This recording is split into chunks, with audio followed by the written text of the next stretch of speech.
like I said, slight recap. Okay, so for a common drain amplifier, okay, IC amplifier, okay, that should be mentioned. So Rn was found to be it was close to infinity. Okay, it is basically you will not find any, the gate is isolated from source and drain, so obviously Rn will be infinity. Then we have gain AV. Okay, this we derived it as GMRL prime divided by 1 plus GMRL prime, where RL prime is R naught parallel RL load resistance parallel 1 by GMB. Alright. Then with this, this is AV. Okay. AV naught where RL is infinite. Okay. We have derived it as GMR naught divided by 1 plus GM plus GMB into R naught. Alright. This is AV naught. How do you derive the AV naught is by simply substituting RL as R naught parallel 1 by GMB. Okay, you substitute this in this, then you'll get this. Okay, right. Next, we have also derived R naught. Okay, which was the output impedance, which was R naught parallel 1 by GM plus GMB. Okay, this is for a common drain or a source follower IC amplifier. Okay, common drain IC amplifier. Right. And we also solved a small problem based on this. Straightforward problem, nothing serious there. Okay, most of them are right direct substitution formulas. Okay. Then now we move on to the actual frequency response part. Okay. See if more are need to join.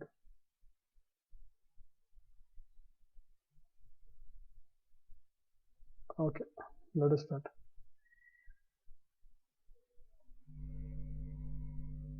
So here we write frequency response.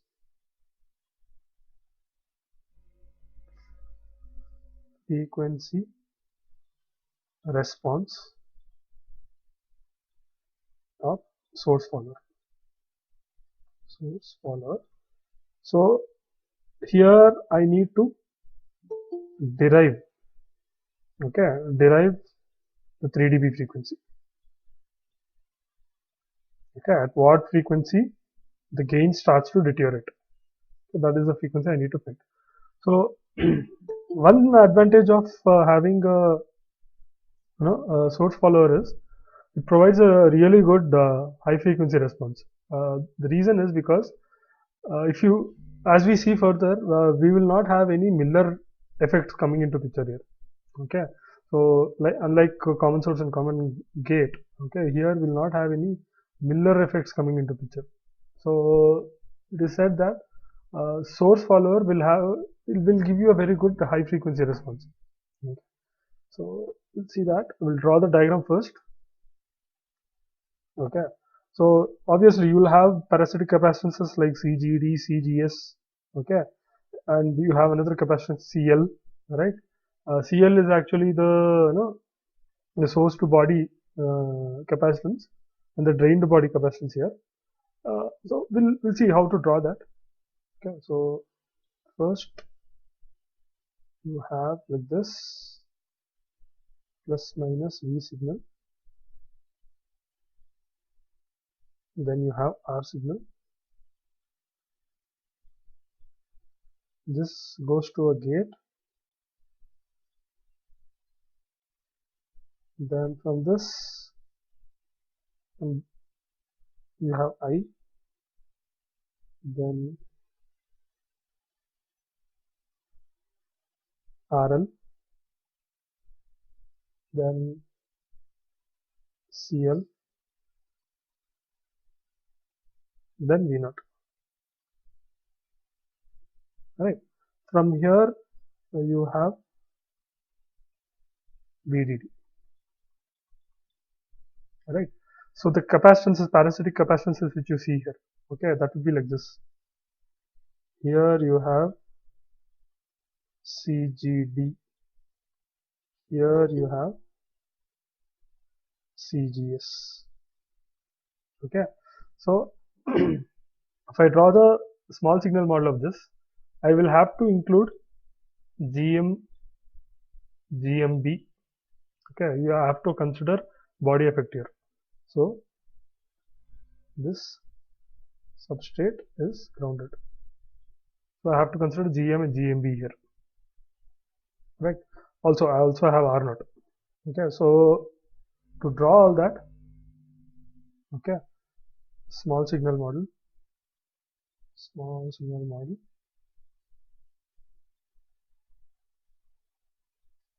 right. First I have V signal plus minus V signal, ground, then I have R signal,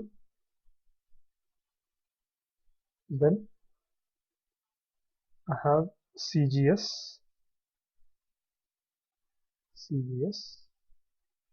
then I have CGD,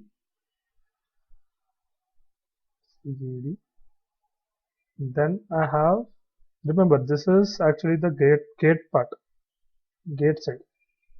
Then here I have GMVGS, then I have the drain component due to the body source voltage.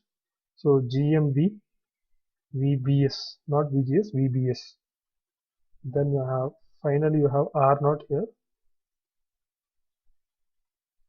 R naught, and this is connected to ground. And this is the drain part. Okay, so all of these are connected.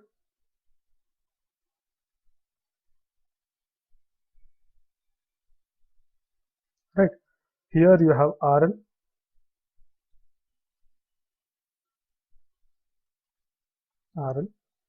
and here you have CL, and here you have finally V naught. Okay, remember that CL here also contains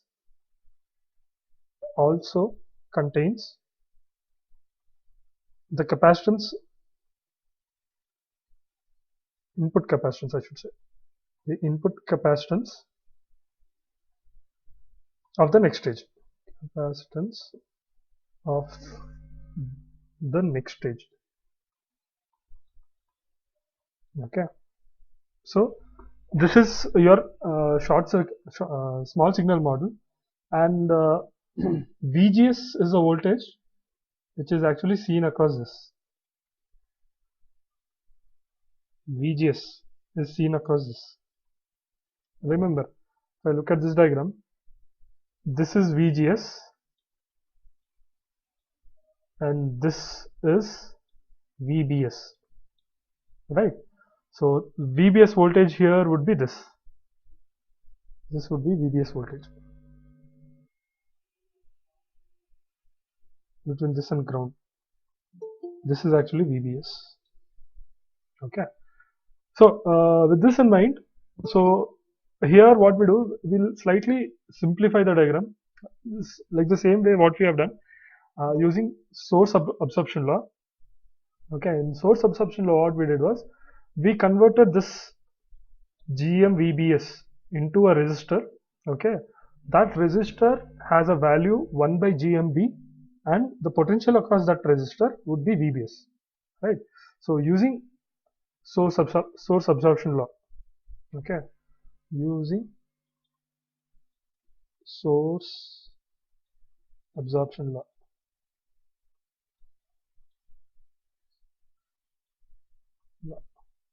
okay, I am actually converting this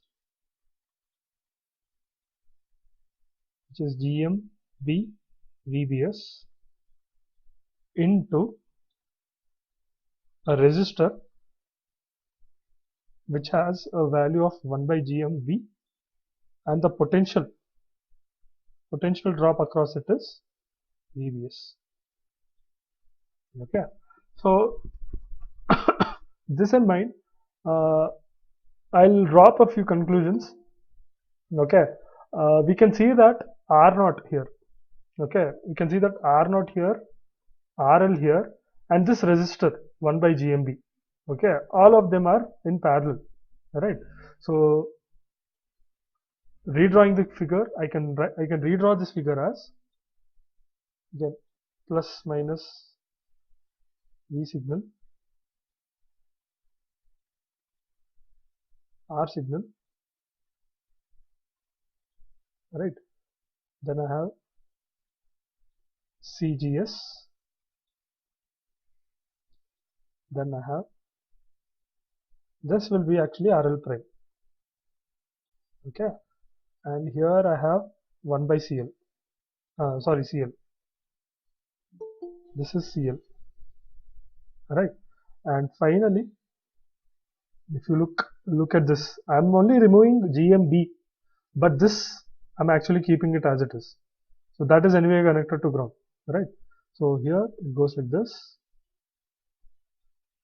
this is GM into VGS, and this is ground, right? And the VGS value is actually across this CGS capacitor.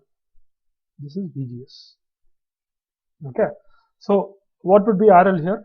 RL prime would be R0 parallel RL parallel 1 by GMB. Right. Now in this, using this, I have to, okay, what I need to do is I have to find out FH or F3 dB, same thing. Okay, I have to find out what is the cutoff frequency, right? So which method would I use probably here? Okay, since I have how many capacitances here? I have one, I forgot about CGD. Yeah. Okay, CGD I forgot, sorry. So this here would be CGD. This is anyway grounded, not an issue. This is CGD, and the voltage you see across CGS is VGS. Okay. Now if you look at the three capacitors here, so it is always better you use open circuit time constant method. Okay, wherein you take one capacitor at a time. Okay, find the time constant with respect to that capacitor whilst ignoring the other capacitances. And once you have done for all the capacitances individually, you add all those time constants. Okay, and you finally get the overall time constant. From that you get the FH. Okay, FH is equal to 1 by 2 pi tau, tau being the total of all the individual capacitor time constants. Alright, so now what I do is, first for this diagram I'll consider CGD, okay, and make source 0, make source equal to 0. Same, this concept remains same throughout the open circuit time constant, right? Wherever in this module you go, this method is quite useful, right? And it is very simple to use also, right? Okay, so practice this method properly. Okay, so first consider CGD and make source 0. Why I make source 0? Because I want to find out what is the overall impedance between the terminals seen at the terminals of CGD. That is why I have to make source 0. This is as same as finding out output impedance of a circuit. When you find out the output impedance of a circuit, what I generally do is you make all the sources 0 in the circuit. Then you find the output impedance, right? The same thing here, right? So when I consider CGD and ignore other capacitances like CGS and CL, right? Then my circuit becomes very simple. So my circuit, I can simply draw it like this. This is ground. Here my V signal is 0. I have RS here, R signal here, and I'm supposed to have my CGD here, right? This is supposed to be my CGD, right? So if I find out the impedance in this direction, okay, I'll call it as RGD, okay, that will give me what is the overall impedance seen across the terminals of CGD. So RGD here is as good as R signal, because I don't see any other impedance seen in the circuit diagram, right? All the other terminals, since there is no CGS, this part of the circuit is isolated from source and it is isolated from drain, right? Remember, in this circuit, if CGS is not there, right, this part of the circuit is isolated from this part of the circuit, correct? So that is why I have drawn only that part. Okay, I have drawn only this. So from this, RGD is R signal, tau GD is RGD into CGD, which is R signal into CGD. Okay, so this I will call it as equation 1. Okay, right. So one capacitor I've taken into picture, CGD. Now I'm going to consider CGS. Okay, so I'll write it. So consider CGS and make source 0. Okay, now when I consider CGS, CGD and CL is removed from the picture. So I have my V signal equal to 0 here. Then I have RS, R signal. Then I have this. I'll explain what this is. This is VGS and the current across it, I'll call it as IX. Then here I have RL prime. Then here I have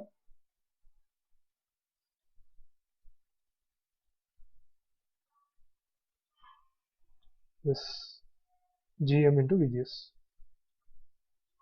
This is ground, right? So if you look at capacitance CGS, okay, I can see that the voltage across it is VGS, right?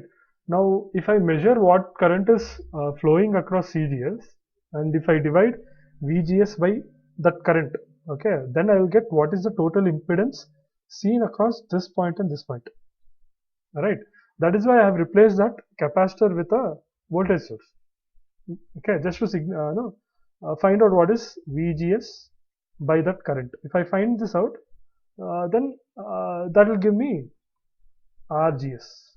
Okay, and if I do CGS into RGS, I will get the time constant associated with capacitor CGS, right?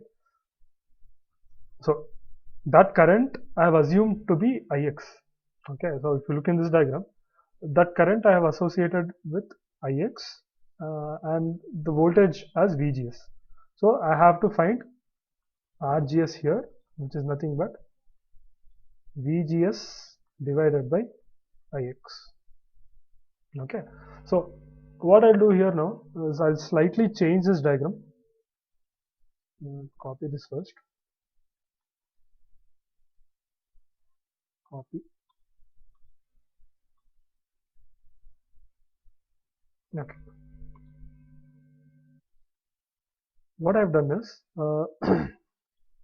this diagram, this GM VGS which you see, this GM VGS and this RL prime, okay, that if I remove this, okay, if I redraw my circuit diagram, Okay, it will look like this.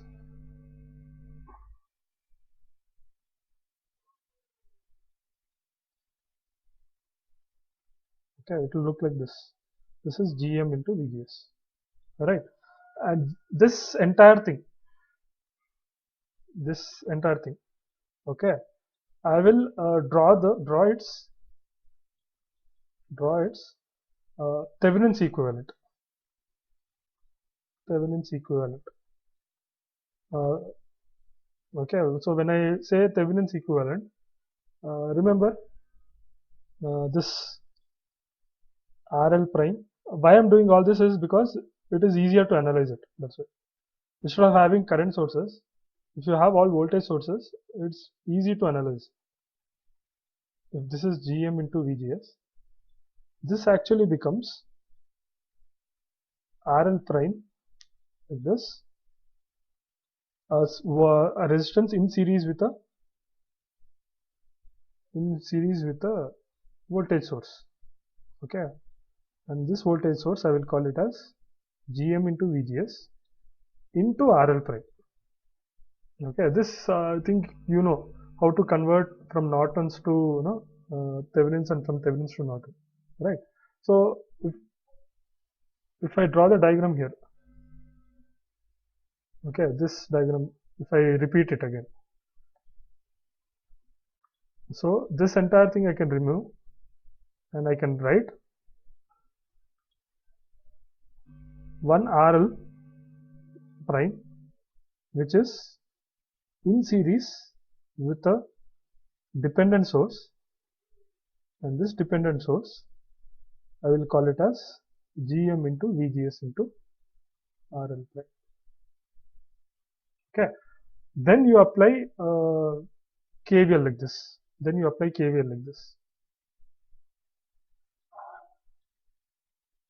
KVL. Okay, so what will you get?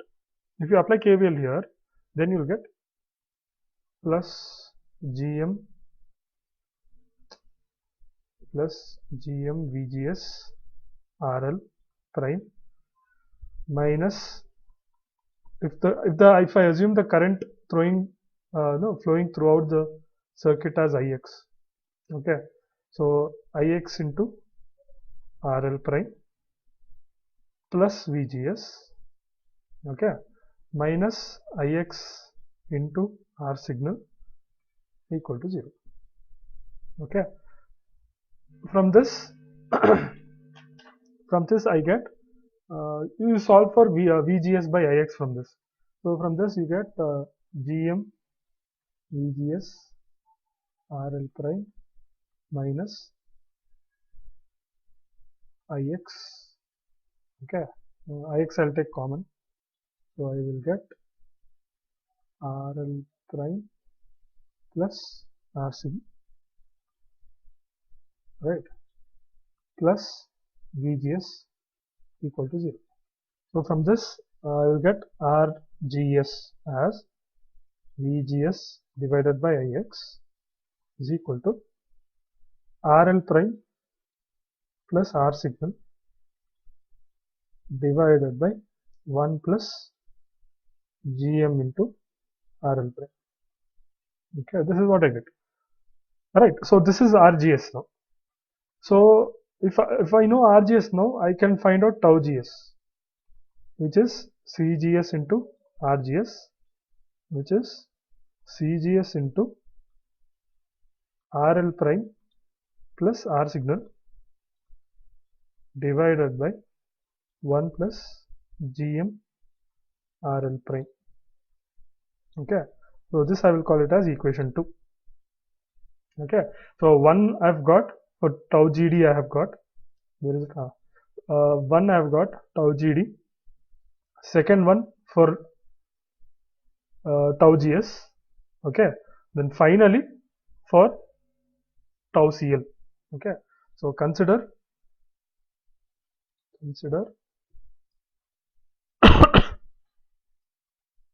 CL and make source is equal to 0. Okay, so for this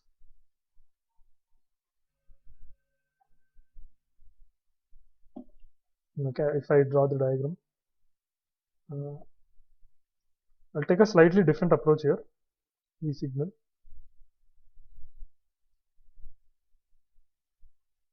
R signal,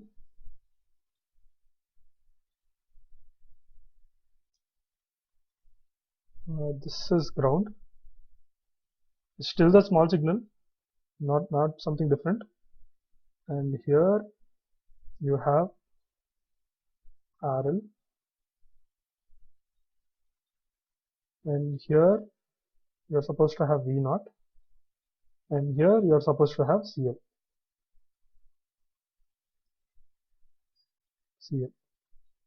Okay, so if you look in this direction, okay, if you look in this direction, if you remember, you will get R0. Okay, R0 here is combination of small R0, that is which is seen here. Okay, this is small R0. Okay, I'll use a different color.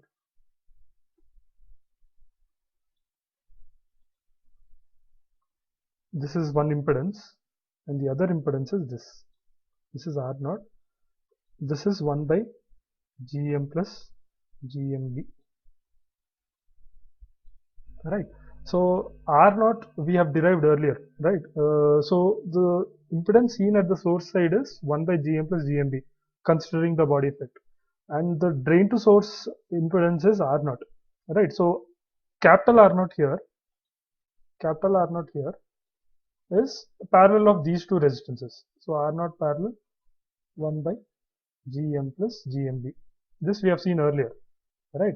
So, but I have to find out what is RCL. So RCL is actually this impedance, RCL, right? So from this you can straight away tell that RCL is the parallel combination of R0 and RL.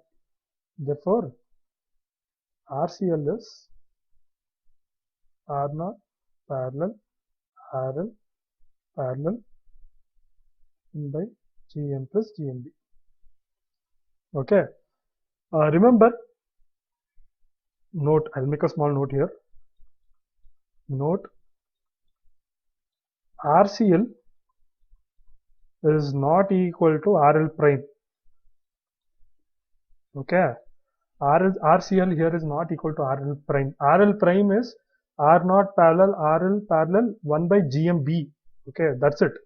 RCL is R0 parallel RL parallel 1 by GM plus GMB. Okay, so both of them are completely different. Okay, don't get confused here. Right, so this is very important. Okay, fine. So any queries still here? Any queries still here? No? Then, all right. Then, then I have one thing to do, which is tau CL. Tau CL is RCL into CL, which is R0 parallel RL parallel 1 by GM plus GMB into CL. This is what tau CL is. So this is equation 3. Right. So using finding cutoff frequency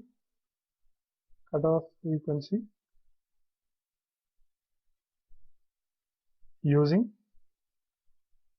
equations 1, 2 and 3. Right.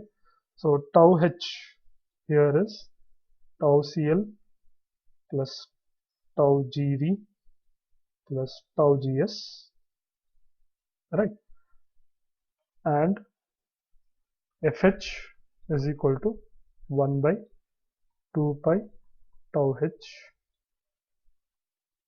which is equal to 1 divided by 2 pi into CGS RGS plus CGD RGD plus CL RCL. That's it. Now this is what FH is. Okay, this is what FH is.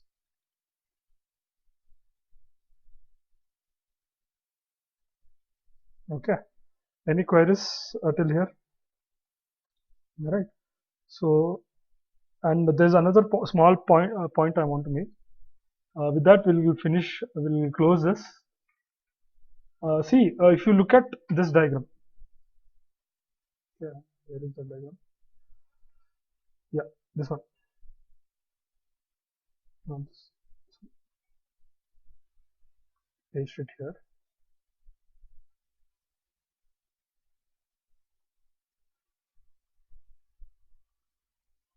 No, this one. Just a minute.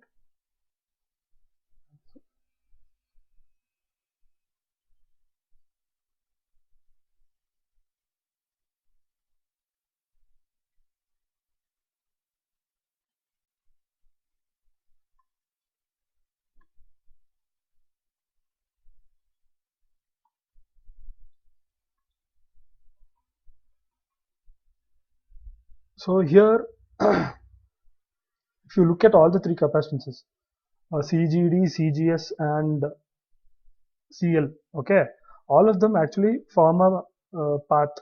Okay, uh, if you look at see it this way, okay, CGD, CGS, and all of them form a path like this.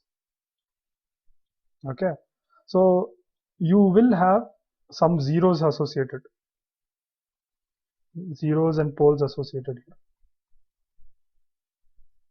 Okay, so the poles which we have already seen, poles are your FCL, FCGD, and FCGS. Okay, the three tau CL, tau GD, and tau GS which we have seen. Okay, those are your poles. Okay, but you also have zeros here. Okay, zeros here are the value at which this V naught becomes 0. Okay, when will this V naught become 0? See, if I look at this part of the circuit, RL prime and CL prime. Okay, RL prime and CL, not CL prime, sorry, CL. This is ground, and it goes like this, right? Okay, so the current which flows across this, one is, this is coming from GS. Okay, CGS. The current which I get here, that is due to CGS. The current which is coming here, okay, that is due to GMVGS. Right. Therefore, the total current across RL prime parallel CL is SCGS into VGS plus GMVGS. Okay, think about it. The current which is appearing from this side, okay, from the CGS part. Okay, so you write V is equal to IR, right? Right, R here is 1 by SC. So I here is V into SC. V happens to be VGS, C happens to be CGS. So I is S into CGS into VGS. So that is what I have written here. Okay. Second one is the current which is flowing like this. Okay, like this. That is due to GMVGS. Right. So that current plus this current. So total is, this is the sum current. Right. So zeros appear at the output in the transfer function of, if you take the transfer function of this circuit, okay, you get zeros appear when your output voltage is 0. Okay, zeros appear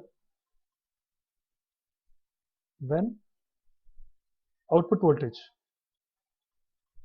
that is V naught equal to 0. Okay, so V naught is this value, right? This is V naught. Okay, if for V naught to be 0, this current, the total current which is seen across RL prime, which is seen across RL prime and CL, okay, that should be 0. So the current which we have seen here is CGS VGS plus GM into VGS equal to 0. Alright, so from this I get S is equal to minus GM divided by CGS. Okay, so I will call that as SZ. S is equal to SZ. So SZ here.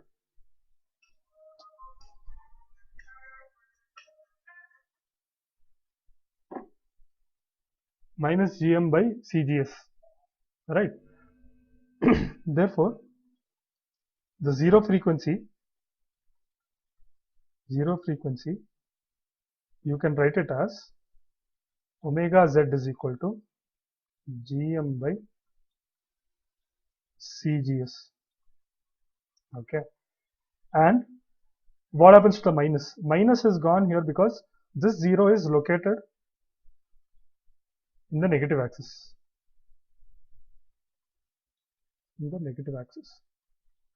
Okay. So this is omega Z. Okay. And the other one is in your last semester you must have heard of unity gain frequency of a MOSFET.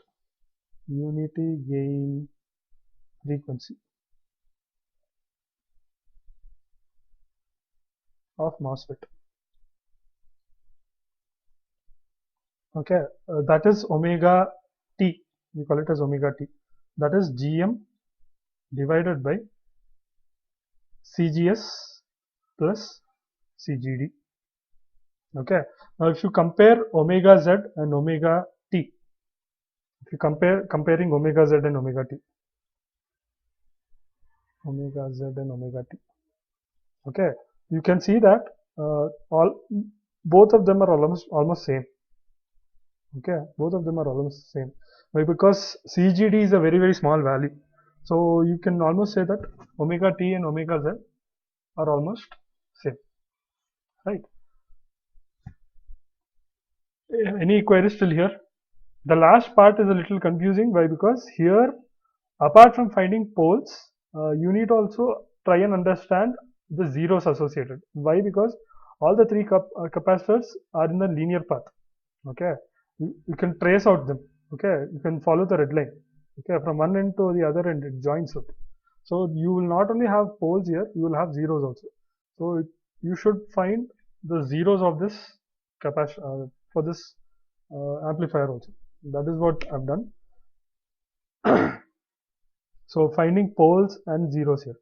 See, there is also another method, exact analysis method, wherein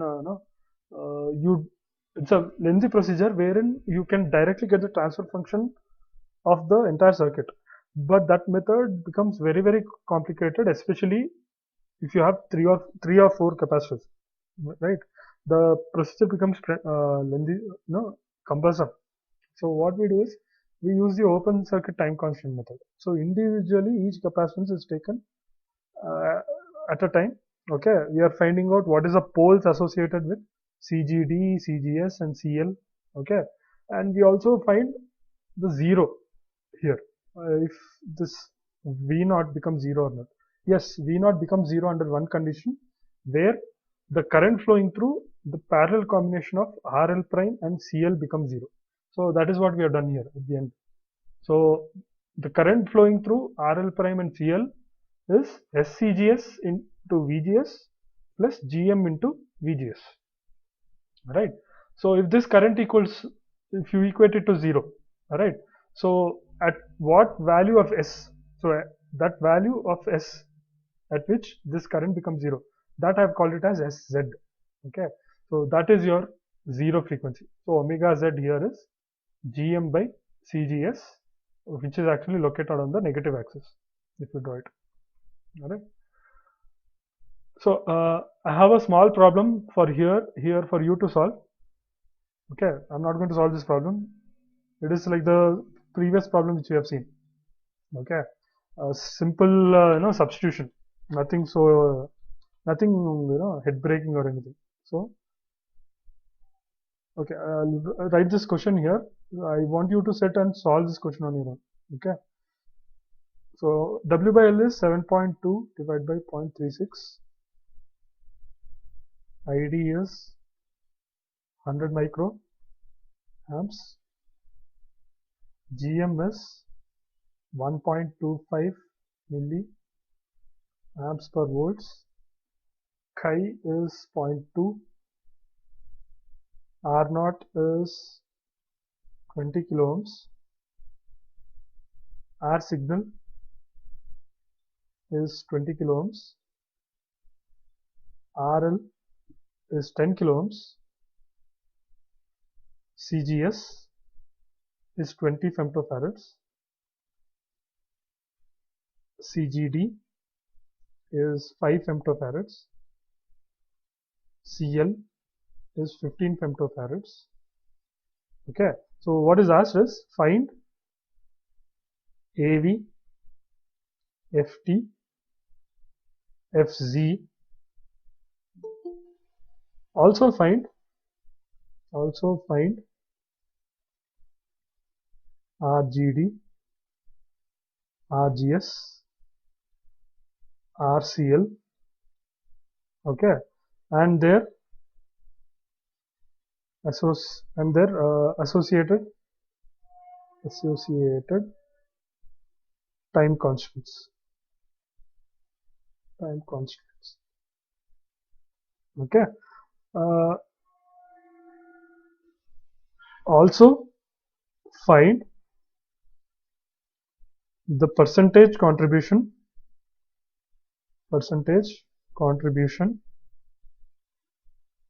of all these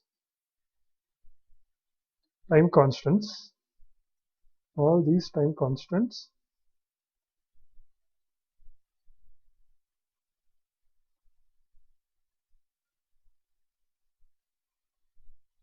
towards FH. Okay, towards FH, not FH, tau H, sorry, towards tau H. Also find FH. I mean, that's the only thing which is left. Alright, so this you have to solve. Try and solve all this on your own. I think all of them are direct formulas, nothing for you to worry about.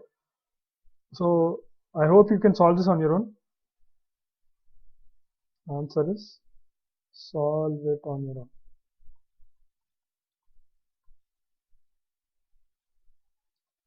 Okay, right. But in case if you have queries, you can always get back to me. Right. So try solve this on your own. If you have any other queries, please get in touch with me. All right. Fine.